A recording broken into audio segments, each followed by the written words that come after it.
division of decimals. So divide 56.23 by 4. So now first normal division ಮಾಡೋಣ. 4 ones are 4, remainder 1, 6ನ ಇಳಿಸ್ಕೊಂಡೆ, 4 4s are 16, 16 minus 16 0. So ಇಲ್ಲೆಲ್ಲಿ point ಬಂದಿದೆಯೋ next ಇಲ್ಲೂ point ಹಾಕ್ತೀನಿ. ಸೊ ಪಾಯಿಂಟ್ ಆದಮೇಲೆ ನೆಕ್ಸ್ಟ್ ನಂಬರ್ ತೊಗೊಳ್ಬೇಕಾಗಿರೋದ್ರಿಂದ ಪಾಯಿಂಟ್ ಹಾಕಿ ನೆಕ್ಸ್ಟ್ ನಂಬರ್ ತೊಗೋತೀನಿ 2. 4ಇಂದ 2 ಹೋಗಲ್ಲ, ಸೊ 2 ನಂಬರ್ಸ್ ಒಟ್ಟಿಗೆ ತೊಗೋತೀನಿ. 2 ನಂಬರ್ಸ್ ಒಟ್ಟಿಗೆ ತೊಗೋಬೇಕಾದ್ರೆ 0 ಹಾಕಬೇಕು.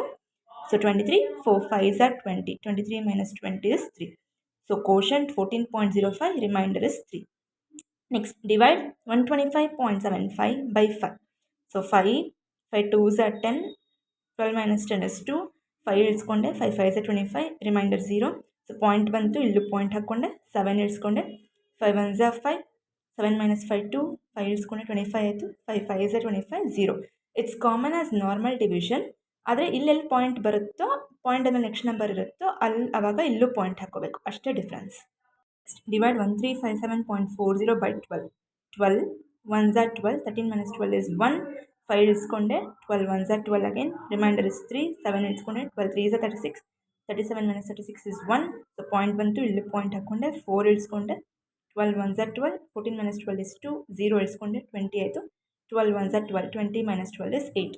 So quotient is 113.11 and remainder is 8. This is division of decimals. Thank you.